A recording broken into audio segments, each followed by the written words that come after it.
Obviously thrilled to come in here. Thrilled to come in here and get the win. Obviously, our defense was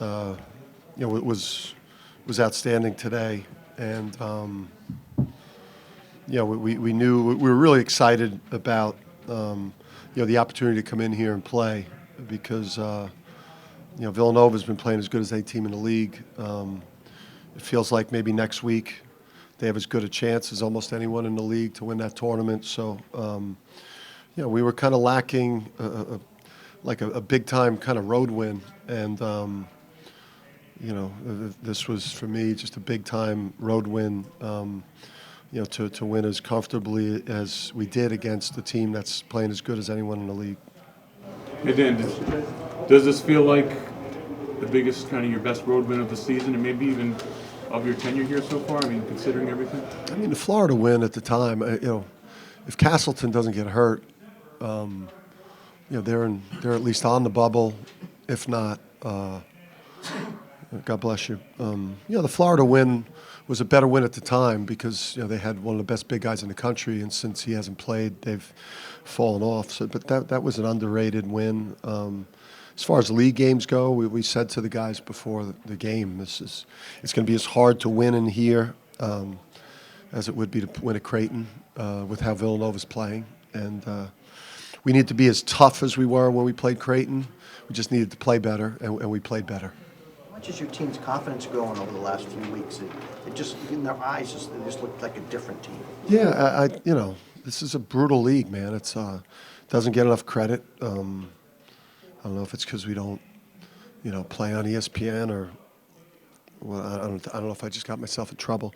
But I don't know if we don't get the promotion across the board. The league doesn't get the credit, for how good the league is and how tough the league is and how hard it is to win on the road in this league. But I think you take the last 10 games, I think we've been playing back at that November, December level. Scheduling caught us, and then we had obviously the St. John's game, which is still hard to fathom that performance, and then obviously the Seton Hall game. I wasn't, we were missing half our coaching staff in a 1-point loss. So, March is, February, March so far, and then November, December, we've been pretty elite. Coach, you talked the other day about getting to number 24 wins. What does that number mean to you, just sort of reflecting on the season as a whole? Did you expect that when you were coming in?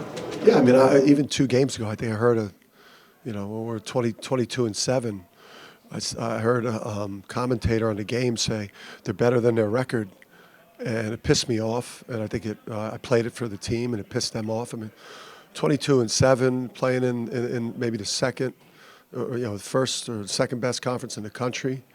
We got a great record. I mean, we're 24-7. We've played, minus a couple week stretch. We've played great basketball the whole year. It's a confident team, and I think it's a loose team that gets excited to play in tournaments. We won't be uptight. We're gonna go for it. Would you have been surprised if someone said you finished the season at 24-7 in October? In the summer, because we were bad in the summer. I was scared in the summer. In practices, we looked terrible. I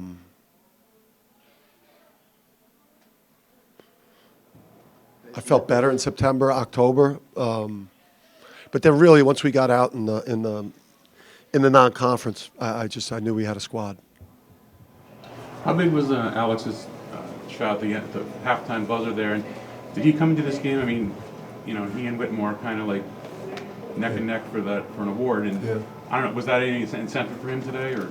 I don't think so. I don't think. Well, Alex has a sneaky competitive streak, because he's so, it looks like the boy next door, right? But his work ethic is off the chart. His competitiveness is off the chart, and I mean, he wants that award. I mean, he feels like, from beginning to end, to be a starter from day one on a team that's done what we've done, and has finished towards the top of the league.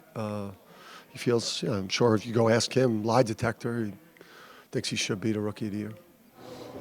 What's the difference? Your defense, you've been talking about your defense needs to get a little bit better. What was the difference tonight?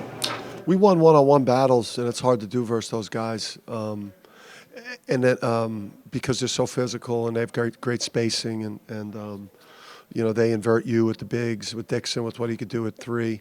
And I just thought we helped appropriately and swarmed off of maybe their fifth option on the court. We came and trapped and dug down on the ball, and wanted to funnel the ball to, you know, to maybe their fifth best offensive player. Seemed like there was a nice little moment there for Andre after he hit the second 3 and he had that timeout. Saw Luke go up to him and give him like a little bit of a hug, and a bunch of guys go up to him. What was that moment like? It's awesome because that kid's the best kid, and you know, he's like, you don't get to coach many guys like him in your career that are just all team and all effort and all heart, and you know, beloved by the people that coach him, beloved by the people that play with him, and I mean, just you know, he took 5 shots and gave an unbelievable effort, and couldn't care less if he took 1 shot. How do you feel about your team going in now to tournament season? Yeah, listen, every game from here on out, winning, including this one. I think I said it to Kamani and Luke on the bus over. You know, any game that we win from here on out is going to be a hard game to win. You know, I don't know who we play on Thursday, the Providence or Creighton. That game's going to be incredibly hard to win. If you survive that, now it's, you know, Marquette or whoever is, and then obviously NCAA tournament games. I mean, this is like, you got to be playing to your identity to the fullest, and you got to play at a high level to advance and win any more games from here, including today. What is this time of year like for you? You know, the time in between regular season obviously just ended, but before the tournament start. Yeah, I mean, we get the day off tomorrow, and you don't have to play until Thursday, so the boys get some rest, and then you know, we'll enjoy the quick flight home, and you know, it'll be an excited group again, going 24-7, and you know, move back into the top 10 next week in the rankings, and obviously we've positioned ourselves well for both these tournaments, and this is a loose group though that I don't think is going to, you know, have the issues in these tournaments, because I think these are guys that like have a gunslinger's mentality. These guys are very their personality, I think, lends itself to playing well this month. And you talked about those losses, that stretch, and you said before that maybe it would have been better if you spread them out a little bit. Looking back, did it help that it was all at once, that you were able to learn from it? No, it was depressing. It sucked. I mean, it was bad. I mean, we were. It led to some self-doubt, but it also, you know, I thought it got the edge back for the team. This team was not celebrated going into the season. There were very few people, you know, I know Dave disagrees. There were very few people that were touting us as a top team going into the season. And we had the chip on our shoulder to start the season. You know, the dirt was, you know, the shovels were out, and the dirt was thrown on top of us during that stretch in January, and we're going to keep that edge. You know, we don't want the pats on the back and the flowers now. We're going to keep that edge, and we just can't wait to get to the Garden and play on Thursday, because you know, we know that's going to be unbelievable this week in New York for the Big East tournament. Thank you.